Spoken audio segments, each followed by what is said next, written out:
Not Quite Right features discussions that are unfiltered and uncensored and may include themes that are inappropriate for younger listeners. Also, I swear a lot.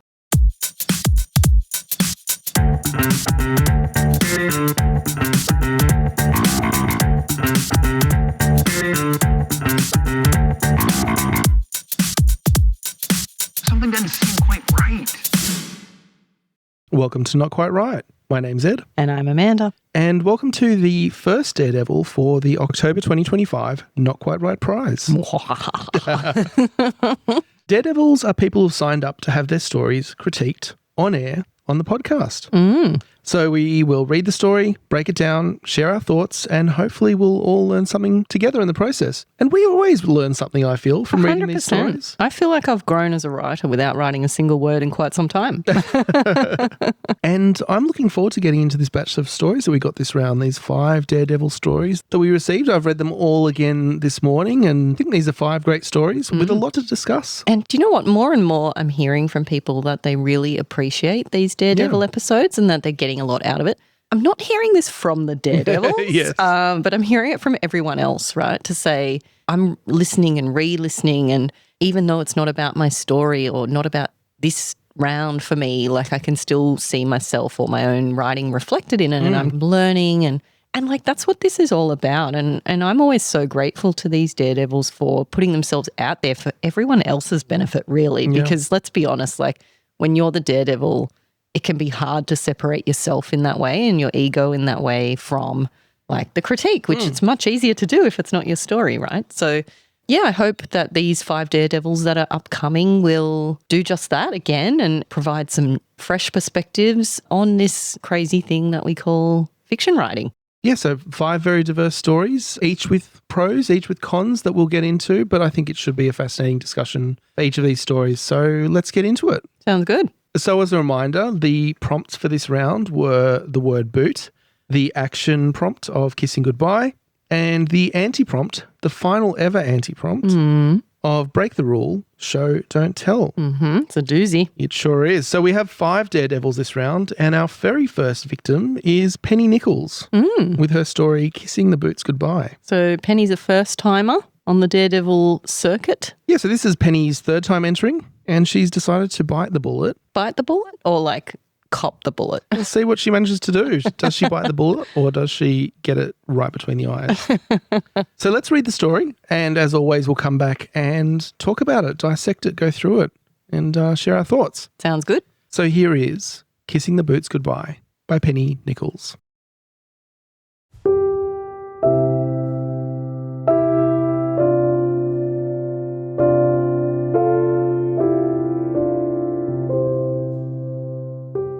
I wore them for nearly 2 decades. I wore them out. Holes in the soles, uneven, worn down heels. Twice to the cobbler. But the boots were never the same. We were never the same. People might say, nice boots. We might hold hands. But hours of repair, and still, we reached that awkward moment when we had to decide. How do you know it's time?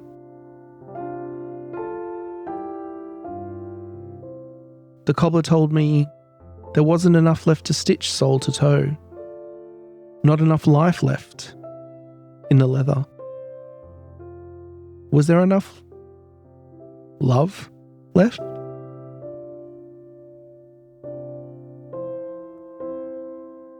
I run my fingers over the decorative stitching and inlay of the shafts. The persistence of the soft patterns is cruel. They're inviolate. Parts of us remain integral and make it hard to let go. But what use are we now without a soul?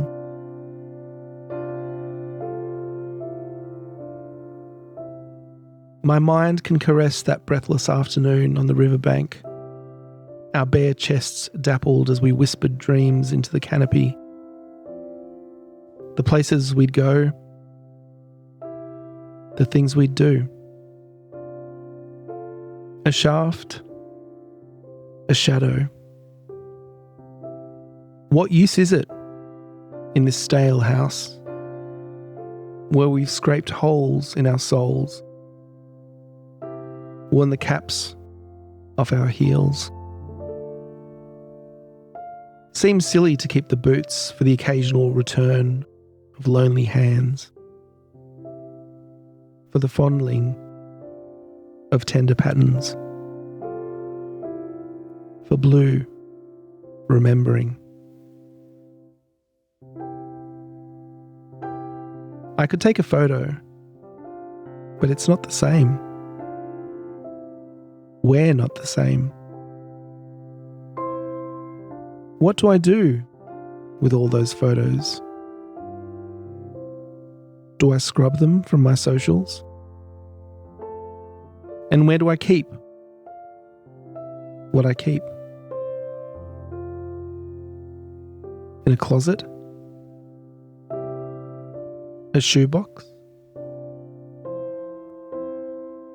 How do we know what to keep? We sign on the line. You loved my boots. You squeezed my hand when people told me, "Nice boots." We used to lie naked on the riverbank and talk about boots and everything. But today, we sign. We don't talk about boots. The persistence of memory. Those inlaid moments we'll revisit.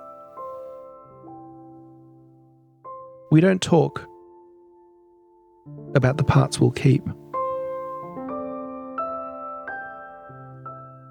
We sign. We smile. We're polite. A light kiss on the cheek. Goodbye.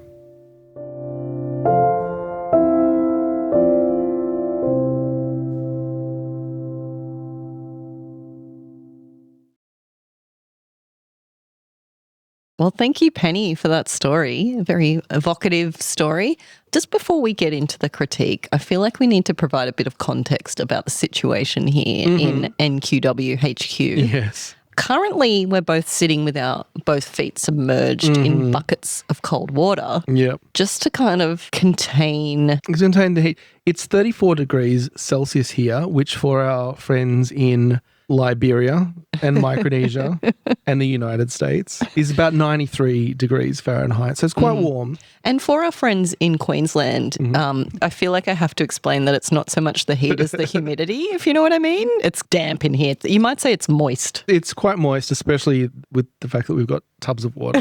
It doesn't help. We're really contributing to the humidity here. So if you hear a bit of background noise, that's because we've got all the windows open in an attempt to let some air in. We've also got the splish splash. I don't know if the splish splash is coming through in the audio, but yeah, there's birds are freaking out. There's kids playing on the road all of a sudden. They've decided now's a great time to play on the road. And previously the wind was howling. Yeah. So look, it's chaos here. So I just want to establish that right up front. So if things do derail a little, I just want to say, Pennie, it's not you, it's us. But rest assured, there will be aircon coming to Not Quite Right headquarters very soon. So hopefully this is the last time we have to sit here with our feet dipped in buckets of water. I'm kind of sad about that in a weird way. But anyway, I will look forward to the aircon. All right. So let's get into Pennie's story and let's start with the title, Kissing the Boots Goodbye. And so Pennie's incorporated two of our prompts right there in the title. We've got boots. Yep. And we've got kissing goodbye. I will say in a very visible way, these are two phrases, word/phrases that we were seeing very frequently during this round. Yeah, I mean, I see what you mean. Like sometimes we describe it as being on the nose, right? And I always understood on the nose to mean stinky. Yeah. That's how I've used it. And I don't know what my upbringing and Australianisms and whatever, but now I understand through reading myself a bunch of writing advice and critiques and things that on the nose means like obvious, right? Yeah. Like you've really pinpointed something obvious. And I think what you're saying there is like, okay, we've got these two prompts, and by putting them right up front like that in the title, it's a little on the nose. It's a little bit too pinpointed in an obvious way. And it's not like a huge problem by any means or anything like that. But in a competition setting, it's important to be aware of when you're doing that because, of course, for us as judges, like you say, we're seeing those phrases all the time. And so what is it that's adding value to that as opposed to just calling it out and sort of drawing attention to it in a way that's not necessarily differentiating your story? Yeah. I guess the fact is that in this competition setting and this round setting, it is a bit of a cliche. These are words, phrases that we're seeing again and again. And I would usually advise to avoid cliches in a title or give them a spin, cast them in a different light. So it's not a major issue with the story or anything, but just a word of caution. I love how we're just like ignoring the compliment sandwich thing and we're just going hard like from the very like point one. But like what I'd really also like to call out, if we can move past the title, is this image that's being created in this story, this idea of the boots and the metaphor of the boots as it relates to this relationship as well. And I think that's a really lovely idea, and highlighting the word prompt in that way is a clever choice. Yeah. Like, of course, we're seeing a lot of boots, but like really leaning into that and making that a core central feature of your story makes it clear that it's for this comp as well. So there is that sort of line to walk, because I think that Pennie has done that really well here, like taken it and run with it and made it a central feature of the actual story itself. Okay, so let's get into the story itself, and we'll start with the opening line, which is, I wore them for nearly 2 decades. I wore them out, holes in the soles, uneven, worn down heels, twice to the cobbler, but the boots were never the same. So as an opening line, I like that this is very evocative, and obviously we're focusing in on the boots, and we know that they're boots from the title. So I would say, and this is something I'm going to come back to throughout these Daredevils, I feel I'm going to harp on about this a bit. Oh, good. Goody. And that's because we go into these stories with a blank slate, right? We don't know what we're going to get hit with each time around. So as an entrant into the competition, I think it's a good way to think about your story and frame it, but like take away all assumptions. The person who's reading your story doesn't know what it's about. They're not going to assume it's set in our time period. They're not going to assume, the gender of the protagonist or anything like that. So you've got to put all of that information in there for them, right? And so we start with this idea of the dark stage, like the empty stage, and you've got to set that stage. And so I think one thing to be very conscious of, and again, not specifically for this story in the first sentence, but just to kind of put that idea out there, is what image are you building in the head of your reader as you're kind of opening into this? So we have the boots and we're getting a description of the boots. But really we just have kind of that empty stage with just the boots in it at this stage in the first couple of sentences. And the reason I bring this up is just because as a reader, as we go in and we picture what's being put on the page, if the author doesn't give us details, we will naturally fill in the gaps ourselves and build that picture up. Yeah. So I think as a writer, it's important to be conscious of where those gaps are and what the reader is going to fill those gaps in and make sure that that's actually correct. Otherwise, they're going to make all sorts of assumptions about what the story is about. Yeah, and I think sometimes that's a problem and other times it's not, right? Like it's a 500-word piece of flash fiction. Like you can't fill in every blank and nor do you need to, because you want the reader to fill in some of the blanks. Like that's part of what makes an enjoyable reading experience. And each story is going to be different. Like, I've talked about how I think, hair color and eye color are boring and irrelevant, right? Because most often that doesn't matter. And if the reader fills those gaps in on their own in their imagination, it's not going to impact their experience of the story.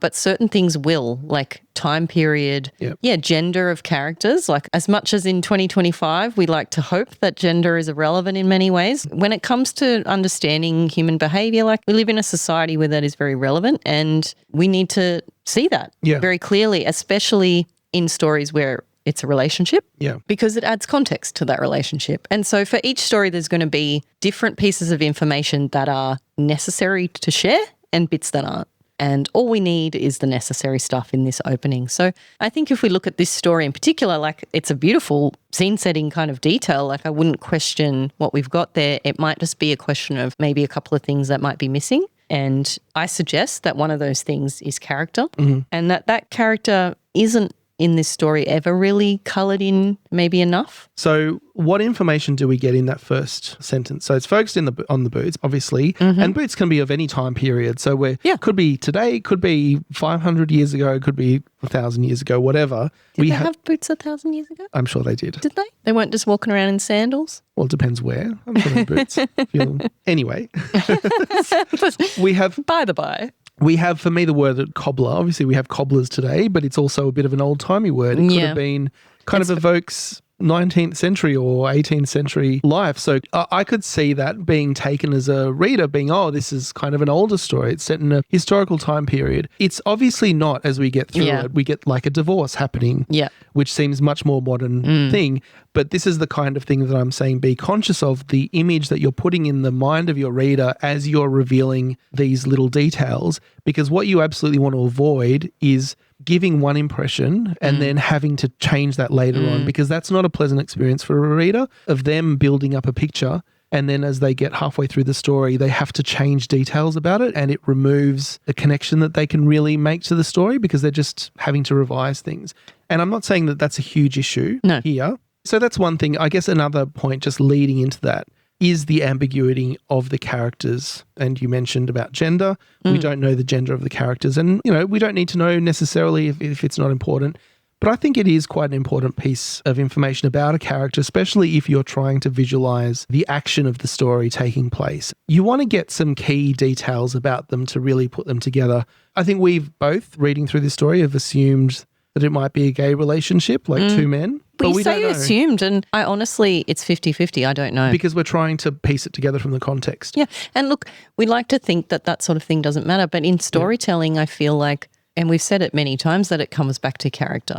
And when we say character, we mean a person. Yeah. And if I didn't know that about a person who was telling me their story, I feel like that would be a huge missing piece of the puzzle for me. Like, I talk about telling me the character's name in the first sentence or whatever, but like if we're talking about a relationship, having a picture of the two people, who they are to each other, and like maybe grander context around that relationship, like that is pretty vital information in terms of appreciating that as a story. Like as a general statement, okay, but like a story about people, like I need to know certain things, and that's one of them. Yeah. So just something to think about. And on the topic of clarity, we're moving on to the next line, which was "we were never the same." And this is one of the things that I enjoyed about this story, is this drawing the connection, obviously, between these old boots, and as they age, it's the parallel with the relationship. And I felt that was very strong. So we introduced the relationship with this line, "we were never the same." I thought that was quite concise and clever. I love that. Honestly, like that was the overarching thing for me, this feeling of that metaphor being very clear and lovely. All right. So the next line, "people might say, 'nice boots.' We might hold hands, but hours of repair and still we reach that awkward moment when we had to decide." So we're foreshadowing a bit of a choice here. But I think the implication is pretty clear there, right? Like we're talking about these worn out old boots that have problems, that are falling apart, and we've tried to save them and it's not really working, and there comes a point where we have to decide. I would have liked to know, and look, again, this goes back to what you just said, but I would have liked to know more about this couple as a couple so that these details felt a bit more resonant. I mean, I guess the focus up to this point has very much been on the boots as opposed to the couple.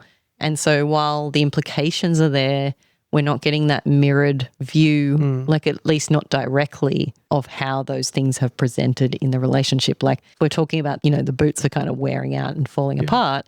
The implication is clear that the relationship is wearing out and falling apart, but we're not seeing how. And we're not getting the specific conflict between the couple or the ways in which they were wearing out and falling apart. And I also was wondering about, I guess, the importance of these boots and what was so special about them, apart from the fact that, that it comes up again and again that these were a special part of their relationship. And we have moments like people coming past and saying nice boots. I've never been told nice boots, you know. Aw. And so I'm just Have you ever worn boots? That's a good point. I've been told nice boots. Oh, have you? Yeah. And So that's one of the things that made me just wonder, well, who are these people that people are saying nice boots to them? people who wear nice boots is who they are. Okay. Yeah, and I mean, complete stupid side note, but I did have a pair of nice boots that I wore to death, like for years. And this is not a metaphor. This is very literally I had a pair of boots. Yeah. And I did take them to the cobbler, or if you will, Mr. Minute at Erina Fair, to have them re-heeled repeatedly, and eventually had to accept that they were dead. And I still miss them. I still miss them now. So I haven't had a marriage end. I haven't had to sign on the dotted line, but I have said goodbye to a pair of boots. A pair of nice boots specifically. I wish I could see these boots. They sound really... They were knee-high, black, lovely. They went with everything. Yeah, I They guess, were yeah. flattering. They had a little nice heel. Oh, great. Oh, God, I miss them. Anyway, sorry. All right. Sorry. I'm Well, getting look, caught up in my emotional I guess, journey. you know, maybe this is a difference that we have in reading this story, because you obviously do have connections with boots in your life, and you have worn great boots that you felt sad about losing, and you've had people come up to you and say nice boots. Whereas personally, I've never had that experience, and I've never had like a great pair of boots. So maybe we come at this with a different level of understanding about the situation. Maybe, but also like I get what you're saying too. Like for me, yes, I have a great pair of boots that I miss, but I do think there was a level at which maybe this story pushed that metaphor a little bit too hard. Like I don't think I could compare, even though I'm sad about losing those boots, with like my marriage ending, for example. And although I can totally get that vibe of, you know, you're cleaning out your wardrobe after, you know, your relationship's ended at some prior time or whatever, and you're cleaning out your wardrobe and you find something and it just, your grief hits you. Yeah. Like that's the thing that I think this story is touching on. But I think maybe the extended metaphor at times, like maybe didn't come with that emotional resonance of that moment. You know, it was kind of like this continued thought about boots and how that compared to a relationship, as opposed to that gut punch that you get when, you know, your grief hits you out of nowhere kind of thing. Yeah, and I would have liked to see the significance of the boots being more directly related to that relationship. Like maybe if one person had bought the boots for the other person, or they'd gone shopping together and bought the boots, and that had been a moment that we saw in the story that established that connection there. More so than like in this case, they do have a moment, but the moment is people would say nice boots and you would squeeze my hand. And that is a less direct relationship between that person and the significance of those boots. Yeah. Like I guess if you had more significance around how your confidence had been bolstered by that, like almost if you flipped it on its head, right? You were wearing these ugly boots and people would make fun of you, and that person would be like, no, but I see you and be you and be confident. Like that would actually probably have had a more significant attachment than like you've made a great fashion choice and they're like happy for you. Doesn't carry such emotional weight with it. And we have these moments where the cobbler told, this is the next line, the cobbler told me there wasn't enough left to stitch sole to toe, not enough life left in the leather, was there enough love left? This is a moment where an action is being played out here, right? A visit to the cobbler, but it's a moment rather than a scene. So we have the idea that the boots have more of a connection, a direct connection to the relationship. I think it might have also helped enhance that or amplify that connection if we'd seen that connection being made within the scene. Yeah. If we'd had a little bit of backstory about these characters and what they were going through, and maybe one of the characters in amongst this had gone to the cobbler and put her boots on the table, and then this imagery came back, and then that's when the connection is made between what's happening to the boots and what's happening to the relationship. Yeah, no, I think you're right. I think by placing it in backstory, we're separating emotionally like that moment from what's happening now. It's like reflecting back. And I'm not sure that in hindsight you would imbue that moment with as much emotional intensity as you would if it was happening right when you were experiencing that disconnect from your partner. So yeah, I agree. I think if had this story played out as the scene of taking the boots to the cobbler and processing that grief then and there. And look, I've had grief in my life and I've had that experience of like being overcome in a surprising moment by grief, like a moment where, you know, you weren't expecting it. I have burst into tears buying a croissant. And I know that sounds really stupid, but that just goes to show how capital T my trauma is at times. But the ridiculousness of that and how it just overtakes you, like such a little thing can overtake you, I think is like really powerful. And so you could show that and you could take this scene to the cobbler and then that's when it all comes crashing down. And I think you're right. I think having it play out in that moment would have made it feel more emotionally resonant and powerful than kind of the reflection back maybe is able to achieve. Because I think the thing you're fighting against in this kind of scene is that if you were going through like such a traumatic experience in a breakup, right, a divorce, a breakup of a long-term relationship, I feel like Boots wouldn't be the first thing on your mind necessarily unless you were right there in the scene with your Boots. Because if you're in that traumatic frame of mind, then everything you do is going to remind you of the problem that you have, whether it's your Boots or, like you say, you're buying a croissant. Everything is going to remind you of that, right? So yeah, and look, you know, we talked about the title maybe having that element where it was a little on the nose, and I think maybe there are a couple of lines here that felt to me a little on the nose, like we had not enough life left in the leather, was there enough love left? And then shortly thereafter, but what use are we now without a soul? And that's spelt S-O-L-E. It's a clever play on words and stuff, but it did feel a little bit like the author coming in, and it's not necessarily like the natural feeling thought process. It's more like the clever wordplay. Like clever wordplay I love in a story, but when you're delving deep into emotion in this way, didn't quite ring true as what the character would be thinking and feeling in that moment. You know, and while that's a beautiful sentiment, it did feel a little bit like it was pushing that metaphor. And I think the metaphor does work. And I don't think you need to necessarily present it in such direct terms in that way. And I think, like you say, like to more subtly weave it into the moment might have been a way to keep the clarity of the metaphor without necessarily having to be so direct with it. Yeah, and I think in a scene as well, you have that opportunity in a dynamic scene as well to give us more information about the relationship and about the characters, because we always say it comes back to character, and that's the thing that really helps us connect with the piece, understand what these two are going through, what brought them apart, why are they, from the metaphor we get that things are wearing thin and they've run their course kind of thing, but why? And, you know, why are we sad about that? And I think that there was an opportunity to develop that a little bit more. I guess on that, while we're talking about this metaphor and all of these pieces pointing to that, what I think is happening here, like, is an attempt of Poe at single effect. Just to be clear, the Poe single effect thing is about a single emotional effect, right?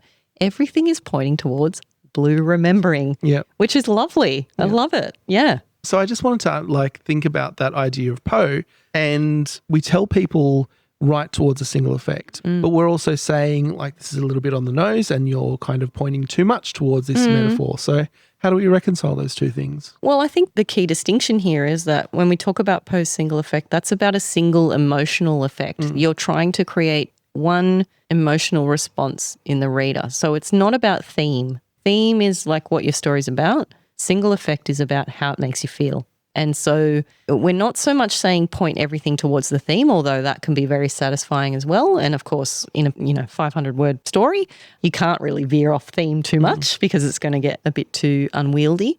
But we need to point the emotional experience towards that one thing. So if we're talking about blue remembering as being our emotion in this case, then we have to make sure that the story we're writing evokes that emotion in the reader. So it's not just about describing what's happening, it's about trying to express what's happening in a way that makes the reader feel that sort of wistful, sad reflection feeling. Yeah. And so like a line, for example, like, but what use are we now without a soul, S-O-L-E, while it's clever wordplay, doesn't make me feel sad. You know, it's kind of just makes me feel like, oh, that's clever, you know, which is a different feeling. Whereas a line like, I run my fingers over the decorative stitching and inlay of the shafts, the persistence of soft patterns is cruel. To me, that is the language that I love. That is the language that is making me feel sad. Yeah. This idea of the persistence of soft patterns, like I get that. I get what you're saying there. It's more subtle and it's inviting me to feel that way as opposed to kind of dictating the terms. And it's impossible. Like it's something you feel. It's not something you can ever really clarify in a way that's going to apply to every story or anything like that. It's about how do you make it feel real? how do you make that feel real for most readers? And how can you convey it in such a way that most readers experience your story and have that same emotional reaction? And that's hard. Yeah, and I think that's a lovely line as well. And so what is it about that cruel persistence of soft patterns that ties us back to the relationship? How is that manifested in that relationship? Yeah, because I think that's the crux of the issue, right? Like, while I might have my little fondness for my boots that I no longer have, what's really going to bring that emotion out in me is seeing this sadness specifically as it relates to these two characters and kind of empathizing with them and their experience, and not this more abstract perception of a pair of boots and how that would match. You have to mix the two, I think. You have to connect them at each stage. And I'm not saying ditch the boots. Like, it's such a beautiful metaphor, and I think it works. It's more about which thing is going to make me feel more. And I think it's the relationship that will make me feel more than the boots do. It's going to make me have that sadness in a much deeper and more personal feeling way. And so returning to the story, I could take a photo, but it's not the same. We're not the same. It's that ambiguity there between, are we talking about the boots or are we talking about the couple? And that's where the two come together. That's where the metaphor gains resonance, is where you're kind of talking about both at the same time. Yeah. It's that thing, right, where someone is talking about one thing and you know they mean something else. Like that's the powerful feeling. Yeah. So we move forward. There's a line, we sign on the line. And I really like that line because to me, I knew exactly what you're talking about in that line without having to say it. And I actually think that would have been a great line to end on because it's kind of the conclusion. And look, I've talked about that with a few people this week. I've been doing my coaching sessions with people and just sharing this piece of advice that I got from the book Going Short by Nancy Stallman, which is all about flash fiction and which I recommend if you're interested in that. And it's kind of advice told in flash pieces. It's like a short page of just a thought that she's had and it's all really interesting. But the one that has stuck with me more than any other, and I can't remember exactly how she phrased it, but the point was you can usually cut off the end of your story and it'll be better. And the amount of times since reading that, I have noticed that just deleting the last sentence or the last couple of sentences in my mind would elevate a piece of flash. It's like I cannot count them. Like it's so often. And in talking to some of the people I've been coaching and just in general, like I'm seeing these opportunities to just cut the end and to leave with that more powerful moment. And I think you're right. I think you might, if you wanted to, weave some of what's left in the current ending and weave it back and then cut the rest, or like there's ways to edit it. But I agree. I think ending it there is the point, right? That's the point of this story. I feel like that's a definitive moment. And one of the things as well I wanted to mention about this story is just like the idea of change, of agency and choice in this main character, because there is a certain amount of inevitability about all of this. We're getting these thoughts about, well, what to get rid of, what to keep. And that's all tied into the boots. But when it comes to the resolution, it's signing on the line. And we don't really have that decision being made about the boots in that moment. So once again, going back to tying it into the scene, if we imagine this person who's distraught because their relationship is falling apart, they go to the cobbler for their shoes, for their boots, and they are kind of putting the pieces together. And they're wondering, like, do I keep the boots or not? And they're thinking, do I keep the relationship or not? Is this all too much? What to throw out, what to keep? And in the end, if they make the decision to throw out the boots, that's the choice that they've reached and that's the change that the character's gone through, then you end on that, we sign on the line. No, I agree. And one challenge I would have for this story is that it's quite internal, it's quite interior. We're in the character's mind for the duration of the story as they remember and as they reflect on the boots and on their relationship. And there are really like a couple of scenes happening simultaneously, like we're with the boots and we're reflecting on them, but then we're signing on the line and there's no clear scene break there between those two moments. And there's not any conflict with the former partner in that moment. And so like my typical critique, I guess, would stand that this is a little bit too interior and probably would have felt more immersive had we been watching a scene play out, whether that's a scene of getting your boots rehealed or not. or whether that's a scene involving signing on the line. Yeah. All the action would be contained within that scene and play out in a logical, like beat by beat kind of moment where one action influences the next and the next we have action, reaction, cause and effect kind of thing until we get to the conclusion. So that's like a structural challenge. But I think vibe-wise, the story has the right vibe, right? Yeah. Like we do have that wistful kind of feeling. I think it does hit that note really strongly, and I think that that is carried through the story. So, I mean, I did find it emotionally resonant in that way, and I think just from a structure point of view, there were some options that might have made it feel more satisfying as like a scene. Yeah. If that makes sense. But yeah, like some really beautiful lines, like obviously the one I called out in the long list episode, but also I like this line, we don't talk about the parts we'll keep. And, you know, in your view of things, that would be a line that was cut because that comes after that we sign on the line kind of thing. I think you could keep that and like edit it back in earlier because I found that resonant. I found that it's something that provoked a reaction in me and made me think, you know, and reflect myself. I think that's pretty cool. So, look, I feel like we have gone pretty hard. Oh my God. So far. I feel slack. Like it's just. It's hot, all right? It's hot in here.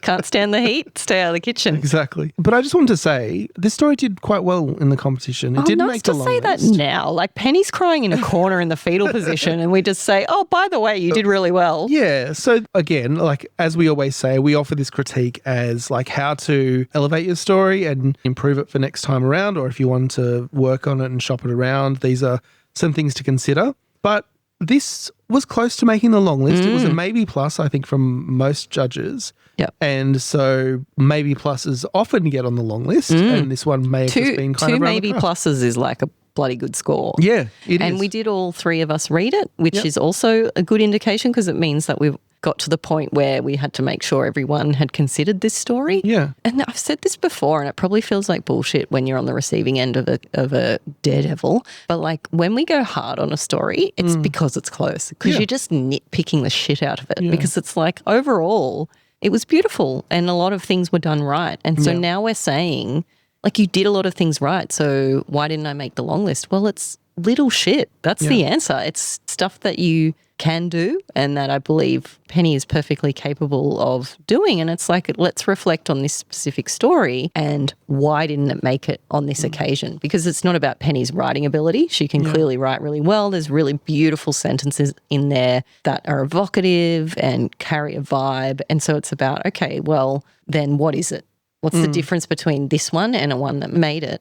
I hope we've made that clear. Like there are some things that I think would have elevated it. And we've talked about like just this metaphor of the boots and how that might maybe at times like we just need to weigh up the boots versus the relationship and just make a little bit more clear like emotionally where we are. And also this challenge, I guess, which we often have around the interiority, like how much is time of the story spent inside the character's head versus what are we seeing play out and what's the actual scene.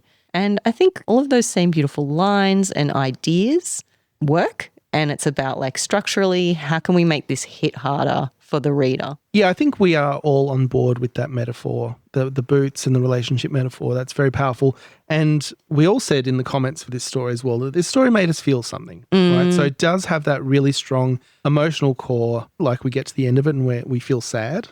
And the other thing it does really well is the beautiful prose. Like it had lines that were called out as some of our favorite lines and really evocative and beautiful stuff. So removing that or reducing that interiority, having action play out into the scene and giving us more character. Like, who are these people? Tell us about these people, not so we can just picture them, but so we can connect with them as well and understand what they're going through and sympathize with that. And maybe the reader's gone through something similar and that's how we can connect. And if you give us more character, then the metaphor that you have, like the comparison between that and a boot that's falling apart that's very meaningful, is also amplified. Like we get that extra layer of, oh yeah, now we feel sad about the couple and we also feel sad about the boot. But we have to know about them all to really feel that and for all that to come together. So I think definitely so much positive here. Yeah. And just very quickly on the prompts. Obviously, the boots prompt is quite prominent, being in the footwear. And again, it's great that that's like woven in a central idea. So that's really great. The action prompt, kissing goodbye, is the breakup of the relationship. And it was there is a literal kiss goodbye there, Yes. a moment towards the end of the story. In fact, I think you excised that as well. Yeah, so the literal one, but also even just the idea of a breakup is enough to meet that prompt. So tick, tick. And so for the anti-prompt, look, I guess we're not entirely sure specifically what the take was here. There's a couple of candidates, so we're not sure which one you went with. There was no brief explanation, so we can only guess or make assumptions. One option is the moment where the cobbler tells. The cobbler told me there wasn't enough left to stitch sole to toe. So we're getting the words of the cobbler, but there we're not getting shown the scene with the cobbler. So that could have been a conscious choice there for Pennie not to show us that scene to meet the anti-prompt. But let us know what the take was. Yeah, I'm sure some serious thought went into it. And look, I can see, like you say, a few different candidates here for what might have been the specific take.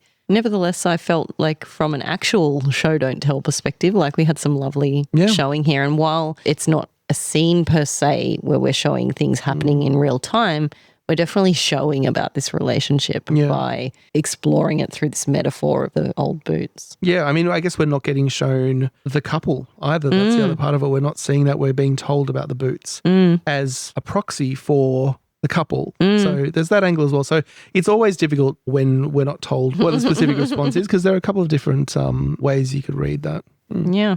Well, thank you, Pennie, so much. I hope you're surviving. If you are in the fetal position, you can relax and sort of start to stretch out again, because we're going to stop now.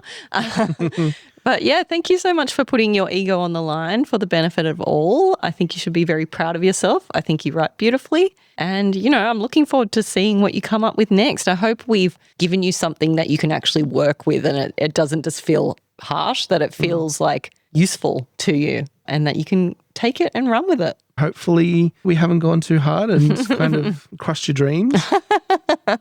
Hopefully your dreams weren't contingent upon our No, don't do that. critique today. Good grief. And we'll be back in a week's time with our second Daredevil.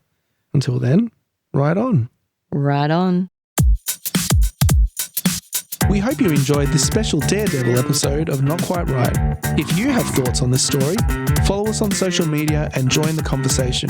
And if you'd like to participate in the next round of the competition, head over to our website at notquiteright.com. That's WRITE. Something doesn't seem quite right.